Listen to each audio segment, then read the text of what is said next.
वीरम् आत्मानुशासनमहम् वक्षे मोक्षाय भाव्यानाम्। जो लक्ष्मी के निलय रूप उन अविनाशी प्रभु को उद्धार। ग्रंथ रचूं आत्मानुशासन भव्य जनों को है स्वीकार। भव्य जनों को है स्वीकार। यह आत्मानुशासन नामक ग्रंथराज है। इसकी रचना आज से लगभग 1300 वर्ष पूर्व आचार्य गुणभद्र देव द्वारा संस्कृत भाषा में की गई है।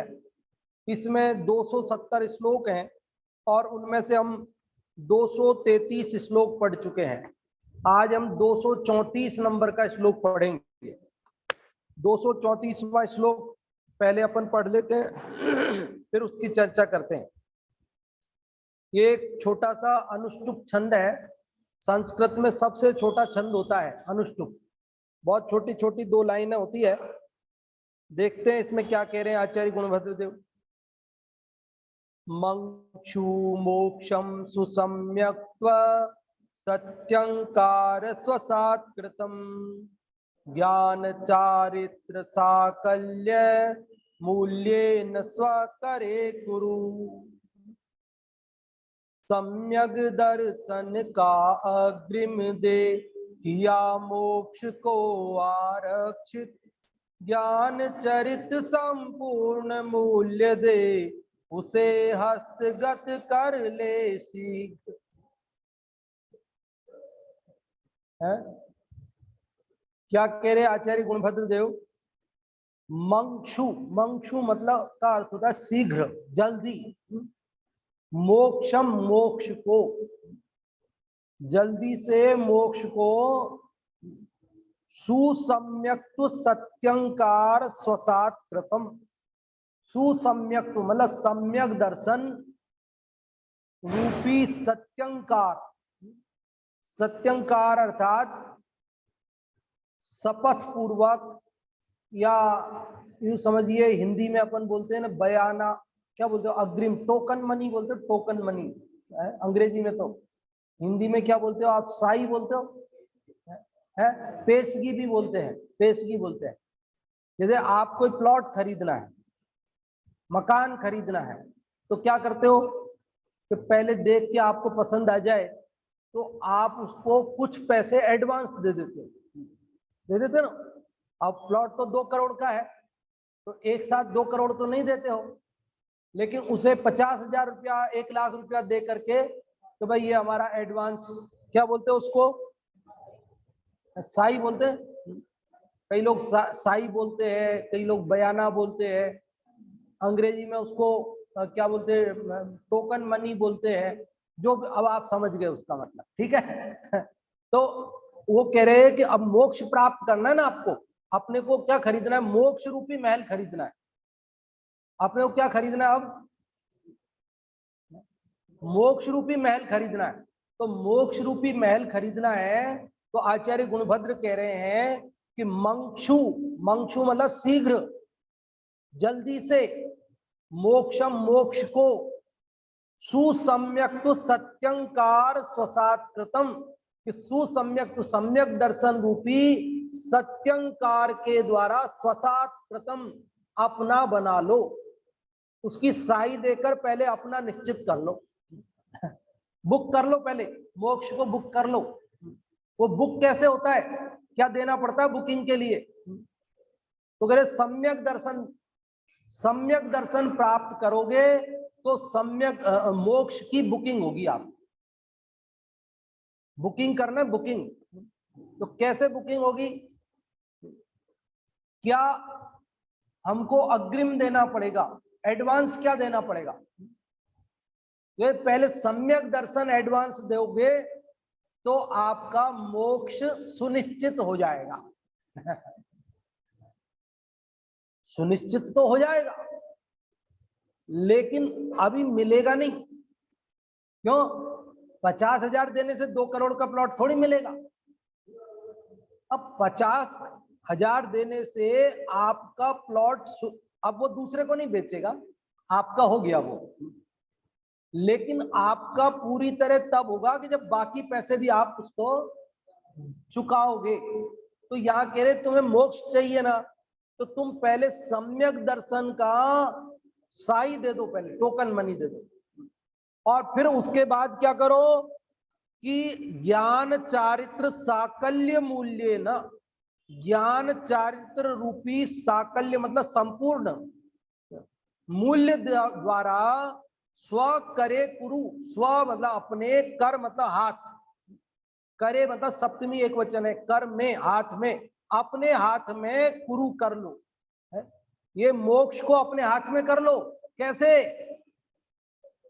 कि सम्यक ज्ञान सम्यक चारित्र की पूर्णता द्वारा पूरा मूल्य चुकाकर अब अपने हाथ में कर लो।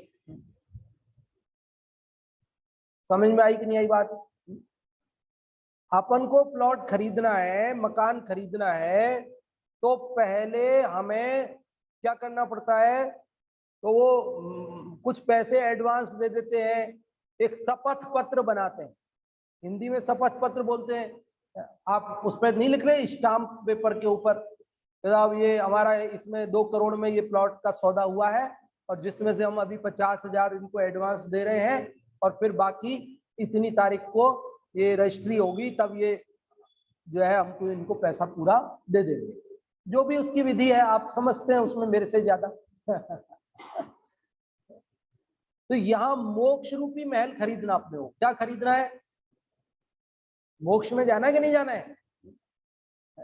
पिछले श्लोक में 233वें में कल हमने पढ़ा ना कि इंद्रिय सुख से शांति असंभव है। लोहे का गोला हो, गरम भभक रहा हो, और उस पर पानी के छींटे डालें तो ठंडा नहीं होगा। उसे ठंडा करने के लिए तो पानी में डुबाना पड़ेगा। ऐसे ही हमारा आत्मा दुख रूपी अग्नि से तप्त हो रहा है, जल रहा है, और हम उस पर इंद्रिय सुख रूपी ठंडे छींटे डाल करके अगर शांति चाहते हैं, ये संभव नहीं है। हमें अगर शांति चाहिए, दुख मिट जाए ये चाहिए, तो हमें क्या करना होगा कि हमें मोक्ष रूपी समुद्र में डुबकी लगाना पड़ेगा, निवृत्ति के सागर में डुबकी लगानी पड़ेगी। तो निवृत्ति का सागर में मोक्ष में डुबकी लगानी, मोक्ष पाना है, तो मोक्ष कैसे मिलेगा? तो उसके लिए इस श्लोक में कह रहे हैं कि मोक्ष पाने के लिए जल्दी से तुम क्या करो, पहले तो सम्यक दर्शन की साई दे दो, और फिर सम्यक ज्ञान चारित्र की पूर्णता का मूल्य चुकाओ, और मोक्ष अपने हाथ में कर लो। समझ में आ रही बातें? लेकिन लोक में तो ऐसा है कि आपने साई दे दी, मान लो 50,000 दे दिए, और उसके बाद आपका मन बदल गया कि नहीं लेना अपने को, तो ये तो महंगा है, अच्छा नहीं है, आपका मन बदल गया, तो क्या होगा? 50,000 का क्या होगा?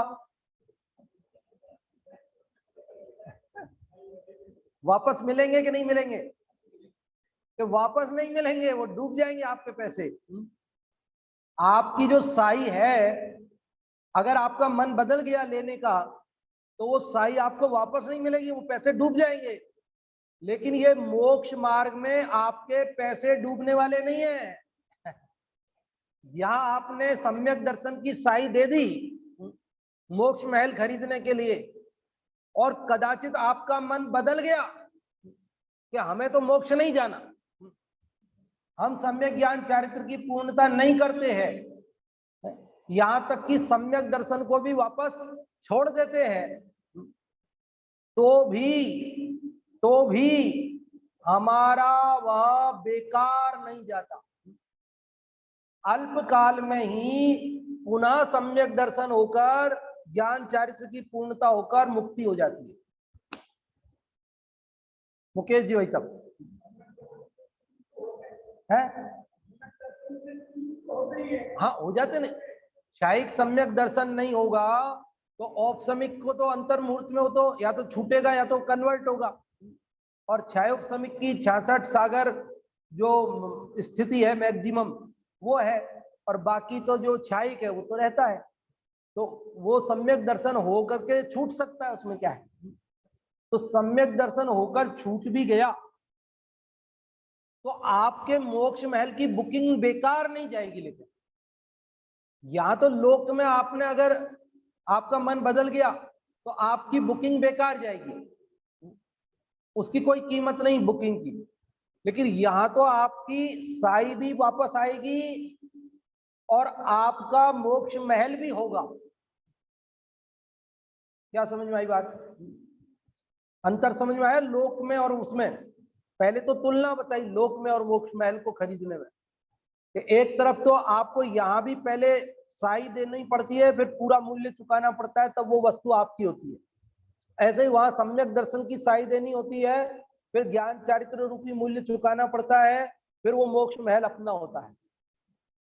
ये तो समानता थी। लेकिन अब असमानता क्या है?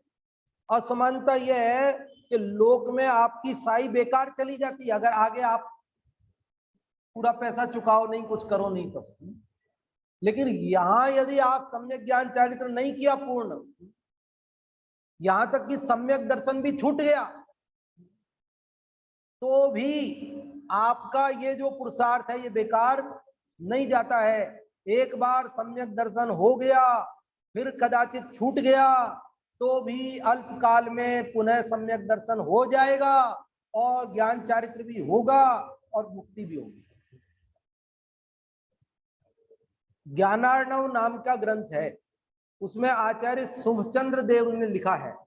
उसमें ऐसा लिखा कि यदि जीव ने एक बार सम्यक दर्शन पा लिया तो सम्यक दर्शन ये कहता है कि मेरी ये प्रतिज्ञा है। सम्यक दर्शन क्या कह रहा है?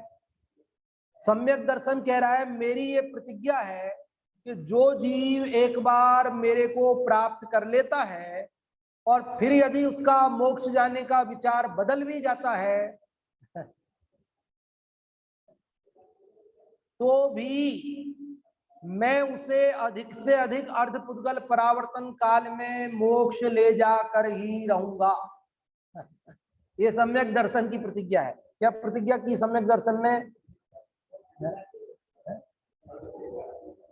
कि एक बार अगर मेरे को पा लिया जीव ने और फिर उसका विचार बदल गया, यहाँ तो अपन खाते हैं पीते हैं आनंद लेते हैं घूमते हैं फिरते पहनते उड़ते, लेकिन वहां तो करना क्या, बैठे रहना बस ऐसे कैसे हाथ पे हाथ धर के, ना तो कुछ खाने का है ना तो कुछ पहनने ओढ़ने का है, कुछ नहीं हुआ तो फिर क्या करेंगे वहां पे जाकर के? तो हमें तो नहीं जाना वहां पे मोक्ष में। बोलो जाना है कि नहीं जाना है?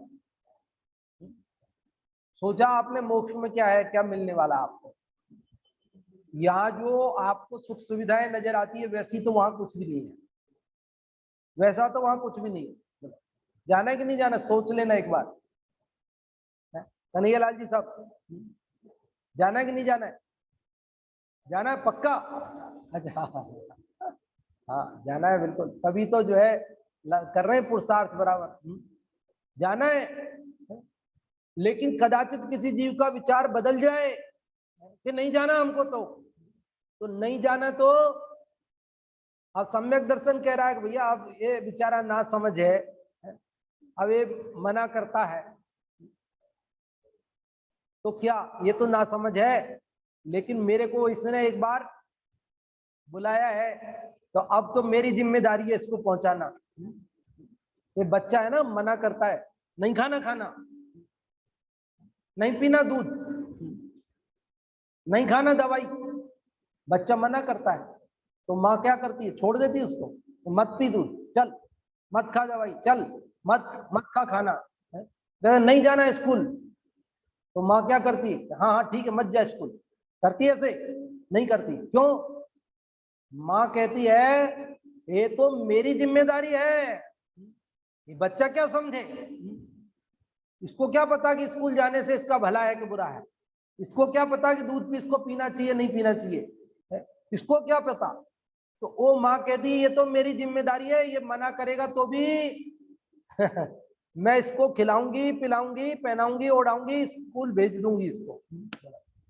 तो ऐसे सम्यक दर्शन कह रहा है कि मैंने को एक बार जीव ने प्राप्त कर लिया तो मैं तो इसको, अब तो सारी जिम्मेदारी मेरी है, इसको मोक्ष पहुंचा के रहूंगी। ऐसा है स्वरूप। देखो अब हिंदी वाला पढ़ते वापस आपको समझ में आएगा। संस्कृत का समझ में आ गया ना।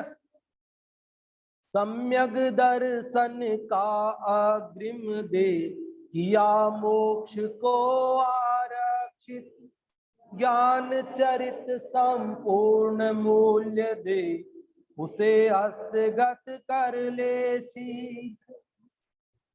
क्या लिखा है? सम्यक दर्शन का अग्रिम दे। अग्रिम यहाँ 1 नंबर लिखा है और उस 1 नंबर को नीचे फुटनोट में लिखा है पहले दी जाने वाली राशि। पहले देते हैं ना पैसे, उसको बोलते हैं अग्रिम। तो सम्यक दर्शन का अग्रिम दे, किया मोक्ष को आरक्षित कर दिया। मोक्ष को क्या कर दिया? मोक्ष को क्या कर दिया? रोक दिया। आरक्षित कर दिया मतलब आप सीट के ऊपर कपड़ा रख देते हो ना, रूमाल रख देते हो, रोक देते हो, ये सीट हमारी है।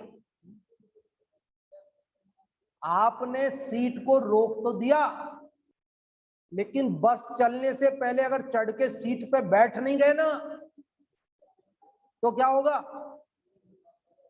तो क्या होगा? खाली चली जाएगी सीट। आप बैठो भी तो सही अब जाकर के, केवल रूमाल रखने से, आपकी बनाने से क्या होगा? तो सम्यक दर्शन से आप आरक्षित करो, फिर सम्यक ज्ञान चारित्र की पूर्णता के द्वारा उसको अपने कब्जे में करो। अगर आपने कब्जा नहीं किया उस पर पूरी राशि दे करके तो फिर वो तो आपका है ही नहीं ना। दूसरी सवारी आएगी, आपका रूमाल उठाकर पटक देगी इधर और फिर वो बैठ जाएगी आकर के। आप कहोगे मेरा रूमाल रखा था, कहाँ रखा है? कहाँ रखा है? यहाँ कहाँ रखा है? आपका रूमाल वहां दिखेगा ही नहीं। अब आप कैसे सिद्ध करोगे? एक बार लौकिक दृष्टांत में और इसमें थोड़ा कोई अंतर आ सकता है, अपन दूसरा उदाहरण देंगे तो, लेकिन बात तो आपको क्लियर हो ही गई है। लोक में किसी चीज को अपना बनाने की क्या विधि है? जैसे विवाह करते हैं, विवाह करते बच्चों के तो कैसे करते हैं कि पहले उसे अंगूठी पहनाकर अपना बना देते, आरक्षित कर देते, रोक देते ना उसको। वो हमने अंगूठी पहना दी उसको और उसको हमने आरक्षित कर दिया, रोक दिया। रोक नहीं बोलते हो ना आप, क्या बोलते हो? सगाई बोलते हो, क्या बोलते हो? रोका, रोका कर देते हैं। अब रोका कर दिया ना आपने, लेकिन आपने रोका तो कर दिया, लेकिन अब विवाह नहीं करोगे, शादी नहीं करोगे तो क्या होगा? रोक दिया ठीक है, लेकिन रोकने के बाद अब साल 6 महीने में जो भी आपका बढ़िया मुहूर्त देख करके और आप वो विवाह की विधि संपन्न करो तो वह आपका होगा। उसी प्रकार से आप सम्यक दर्शन की सगाई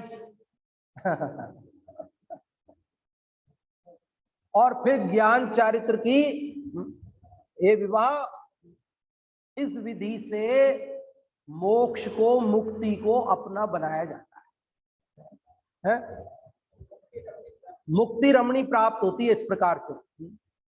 लेकिन लोक में तो सगाई टूट गई तो आपने रोका तो किया था लेकिन मन बदल गया, उसमें क्या है? साहब लड़के ने मना कर दिया हमारे, तो साहब लड़की ने मना कर दिया हमारे, तो वो उसके वो मना कर रहे हैं, साहब चाचा जी मना कर रहे हैं, ये कुछ भी हो गया, फिर क्या होगा? खत्म, खेल खत्म। अब कोई मतलब नहीं आपकी सगाई का भी और उसका भी, शादी तो होगी नहीं। लेकिन यहां सम्यक दर्शन की सगाई की आपने तो अब क्या होगा कि कदाचित ये सगाई टूट भी गई, सम्यक दर्शन छूट भी गया तो क्या होगा? कि वापस सम्यक दर्शन होगा। यहाँ तो अनूठा मार्ग है, अपूर्व मार्ग है यहाँ तो, और फिर ज्ञान चारित्र भी होकर के मुक्ति की प्राप्ति होगी, ऐसा इसमें बता रहे हैं। हिंदी अर्थ पढ़ लेते हैं, देखो। सम्यक दर्शन, सम्यक ज्ञान, सम्यक चारित्र की पूर्णता रूपी धन से तू शीघ्र ही निर्वाण की प्राप्ति कर ले। जब तू सत्य रूपी मुक्ति को अपने वश में करेगा तब कृतार्थ होगा। कृतार्थ कब होगा? कृतार्थ, कृतार्थ मतलब जो करने योग्य कार्य था वो हो गया। अर्थ का मतलब प्रयोजन भी होता है, अर्थ के कई अर्थ होते हैं। अर्थ मतलब प्रयोजन, यहाँ पर तो कृत मतलब कर लिया, कर लिया जिसने प्रयोजन पूरा, वो कृतार्थ। तो कृतार्थ कब होगा? कि जब तू मोक्ष को प्राप्त कर लेगा तभी कृतार्थ होगा। केवल सम्यक दर्शन पा लिया तो कृतार्थ हो गया क्या? हाँ, मोक्ष महल में पहला कदम तो बढ़ा दिया, लेकिन अभी तू कृतार्थ मतलब कंप्लीट नहीं हुआ काम। कंप्लीट तो कब होगा? तू कृतार्थ कब होगा? कि जब वो काम मुक्ति का तेरा,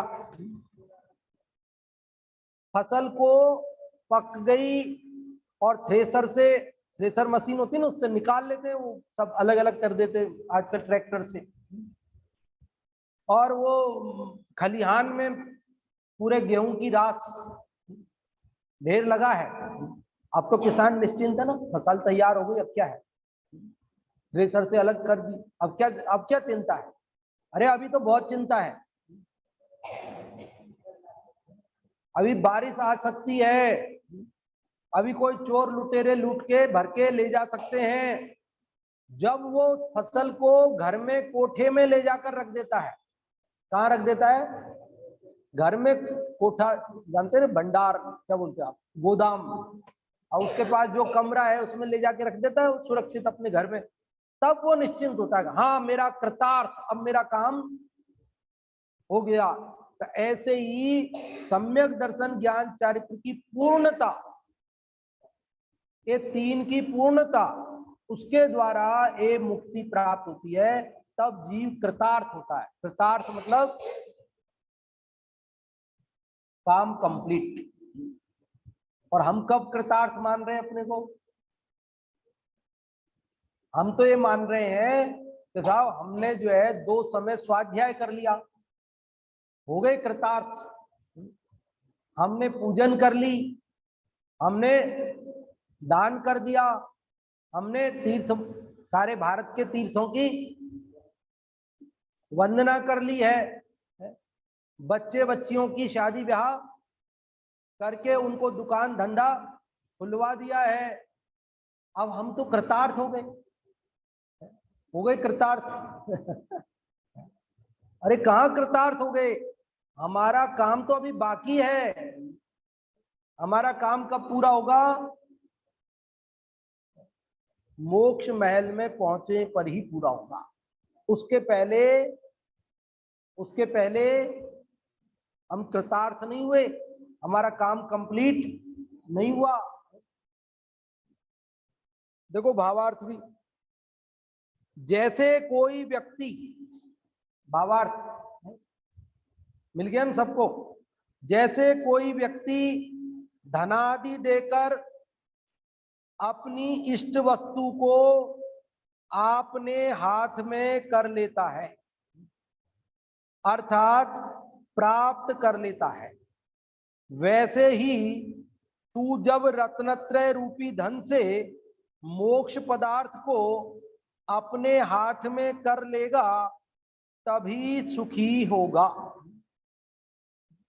लोक की पद्धति क्या है कि आपको जो वस्तु चाहिए उस वस्तु की कीमत आप, उसका विधान है कि पहले आप साई देते हैं, फिर बाकी राशि भी देते हैं, लेकिन साई बाकी सब मिला मिलू के पूरी राशि आप देते हैं, तब वो वस्तु आपकी होती है।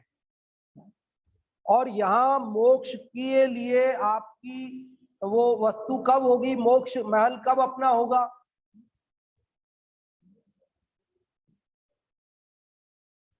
कब होगा? कि वो सम्यक दर्शन की साई और बाकी ज्ञान चारित्र की, ये सब तीनों की निधि, उसकी कीमत चुका करके ही वह अपना होगा।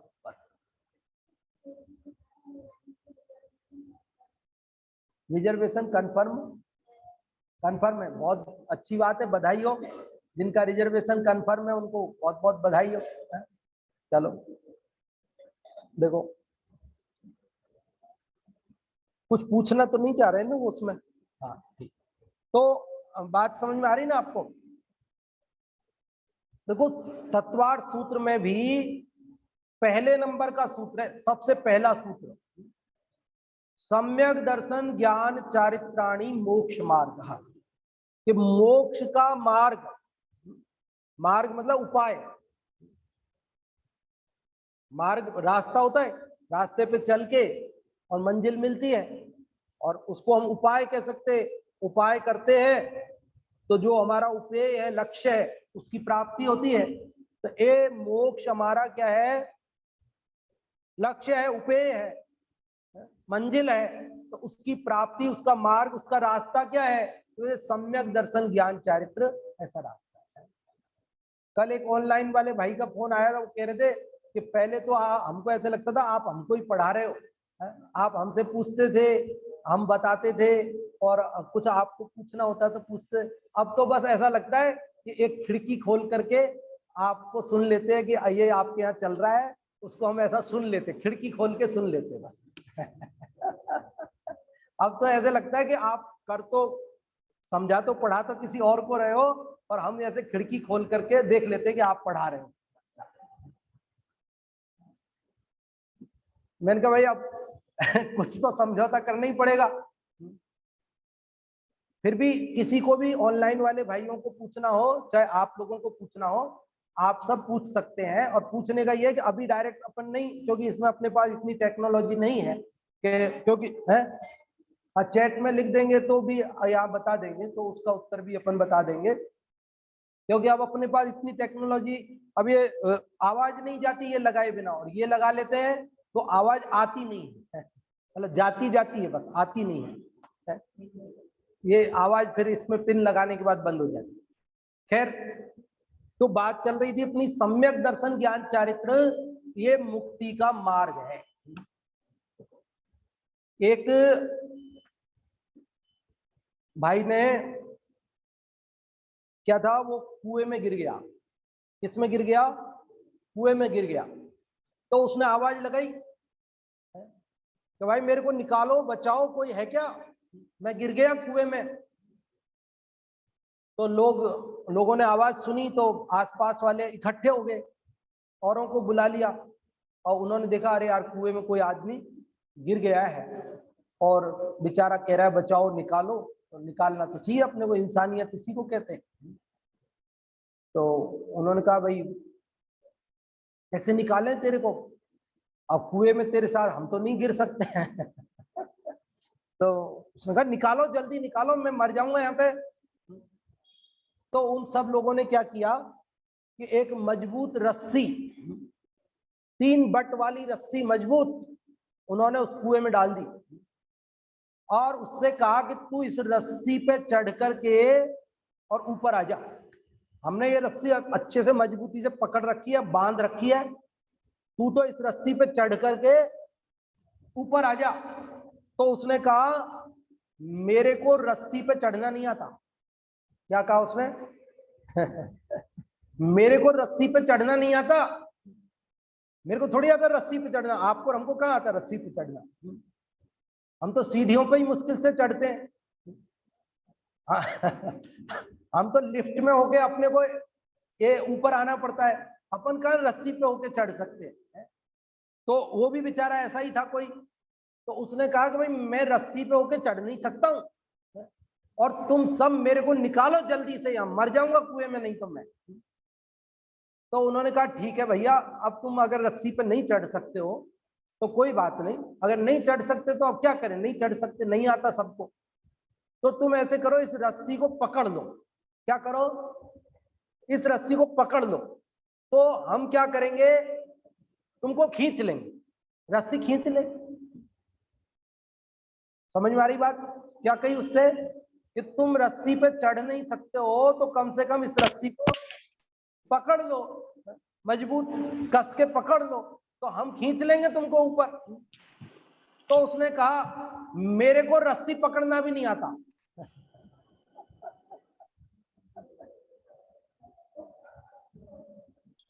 मैं तो रस्सी नहीं पकड़ूंगा।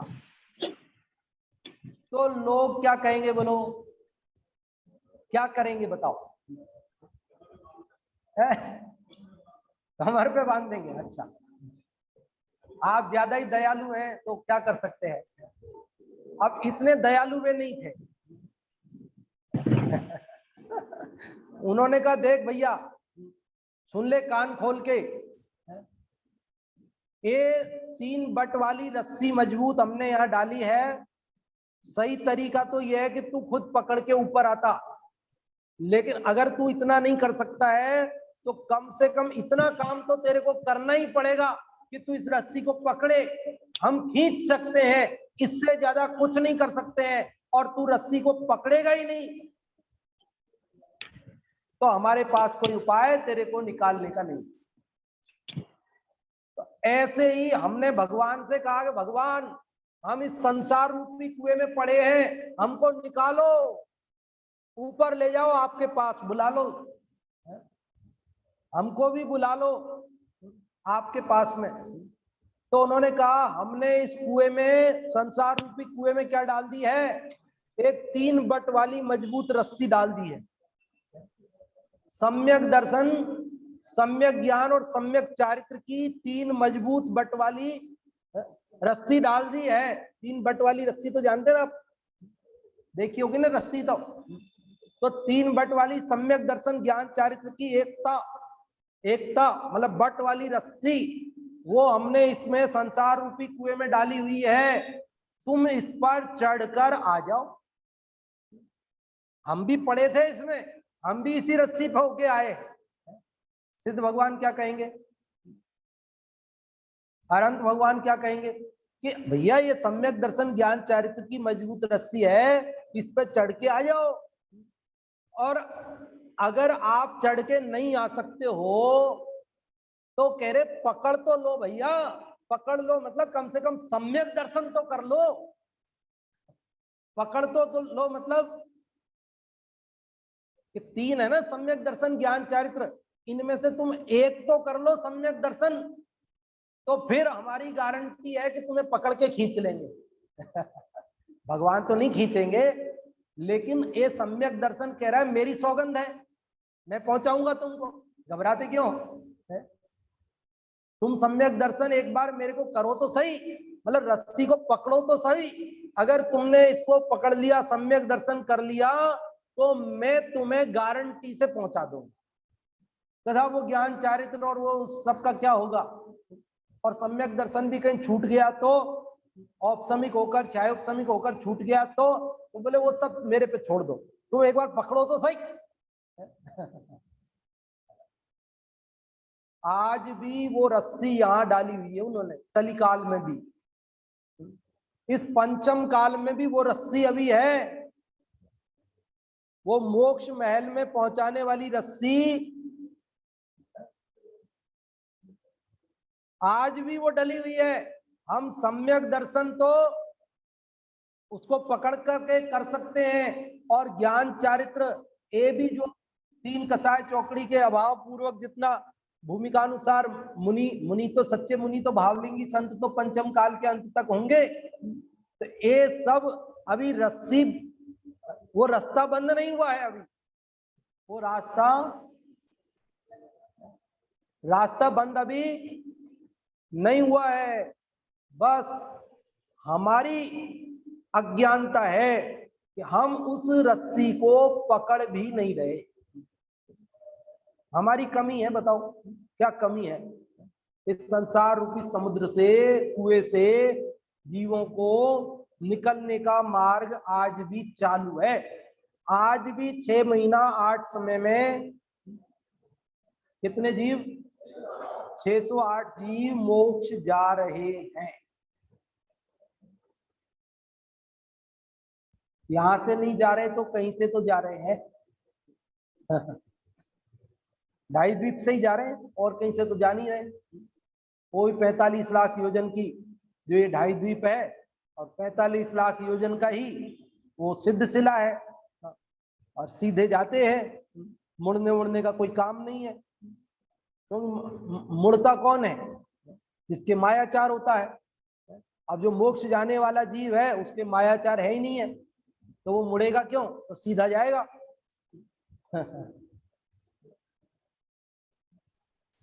मेरे को एक बार कही थी एक जने ने, मतलब यहाँ की नहीं, उदयपुर की बात है, वो तो मैं पढ़ता था तब की बात है। एक जने का, जैसे मेरी आदत थी और आज भी आदत है कि घर से और मंदिर का रास्ता, स्कूल का रास्ता एक पकड़ लिया, अब बस उसी से ही जाते रहते, उसी से ही जाते रहते, उसी से जाते रहते। ऐसे ही पढ़ते थे तब भी ऐसा ही था। घूमने जाते तो एक रास्ता फिक्स, वो स्मारक से निकलते, गांधी सर्किल जाते और फिर वो पीछे घूम करके और आ जाते। स्कूल जाते तो भी वही एक रास्ता फिक्स कर लिया, उधर से ही चले जाते, उधर से ही आ जाते। तो एक दोस्त ने कहा मेरे को, ये गलत है तुम्हारा तरीका, तुम एक रास्ते से जाते हो, एक से ही आ जाते हो, ये सही नहीं है, तुमको रास्ते बदल बदल के जाना चाहिए।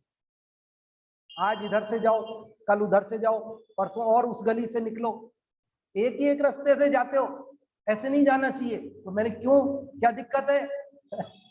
सही कह रहा हूँ बाबू जी, मैंने क्या दिक्कत है? तो बोले दिक्कत बहुत है। अरे कोई दुश्मनी निकालना हो तो उसे पता है कि तुम उधर से जाते हो तो वो वहां रास्ते में रोक करके तुमको पीट सकता है, झगड़ा कर सकता है तुमसे, और तुम अलग अलग रास्ते से जाओगे तो सच्ची बात है ये, मतलब झूठी बात नहीं, मेरे को कही ऐसे उसने। तो बोले, और अगर अलग अलग रास्ते से जाओगे तो अब उसको पता ही नहीं चलेगा तुम किधर से जा रहे हो, वो इस रास्ते में इंतजार कर रहा है, तुम दूसरे से निकल गए। अब आज तुम इधर से निकले, वो कहीं तुम तीसरे से निकल गए, तो उसको मौका नहीं मिलेगा तुमसे बदला लेने का। तो मैंने कहा भाई अभी तक कोई भाग्य से दुश्मन नहीं है, इसलिए निश्चिंत होकर के एक रास्ते से चले जाते हैं, और जब ऐसा कोई दुश्मन तैयार हो जाएगा तो फिर सोचनी पड़ेगी तुम्हारी बात। तो पहले तो कभी दिमाग में आई नहीं थी ऐसी बात, लेकिन तुमने बता दी है तो चलो अच्छा है, कोई बात नहीं, काम आएगी कभी अगर ऐसा हो गया तो। हाँ हाँ, आज नहीं आए। हाँ बिल्कुल बिल्कुल। हाँ हाँ।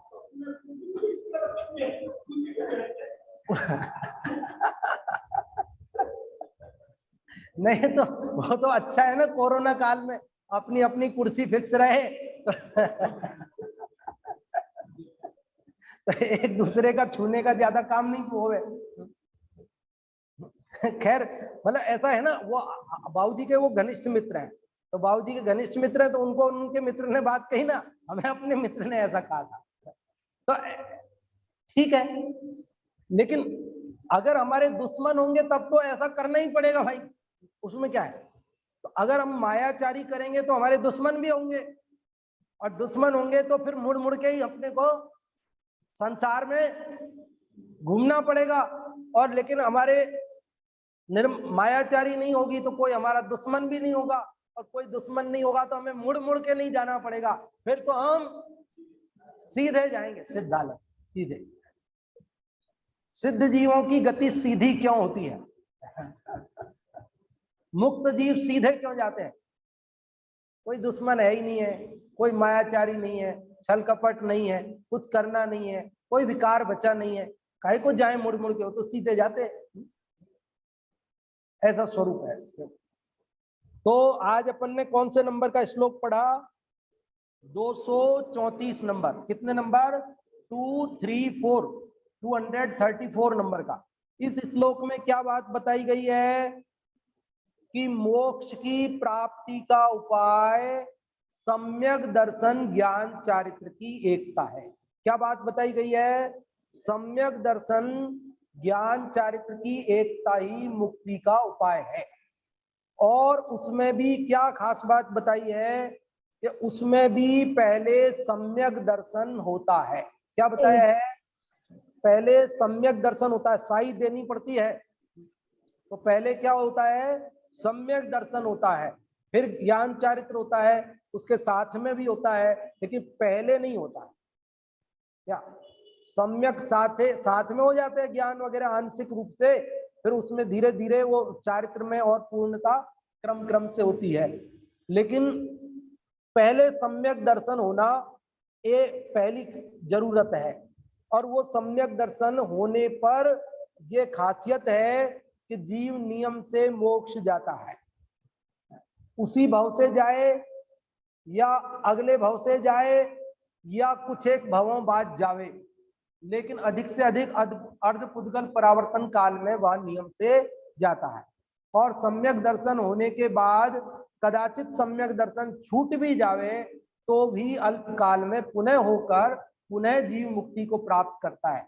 तो आप और हम सभी इस 234वें श्लोक द्वारा ये सम्यक दर्शन ज्ञान चारित्र की पूर्णता कर मुक्ति प्राप्त करने का उपाय समझकर और कम से कम सम्यक दर्शन की प्राप्ति कर अपने मोक्ष महल को रिजर्व आरक्षित करवा लें और शीघ्र उसको प्राप्त कर सुखी हों। इस मंगल भावना से अभी की बात को अपन विराम देते हैं और अगला श्लोक कल पढ़ेंगे। अभी अपन करेंगे जिनवाणी स्तुति, और ऑनलाइन में शायद दूसरी कक्षा चलेगी, भाई साहब होंगे। चलिए, बहुत ही सुंदर अभी हमने पंडित खेमचंद जी शास्त्री का व्याख्यान सुना, और पंडित जय कुमार जी की यात्रा में होने के कारण आज उनकी कक्षा नहीं हो पाएगी।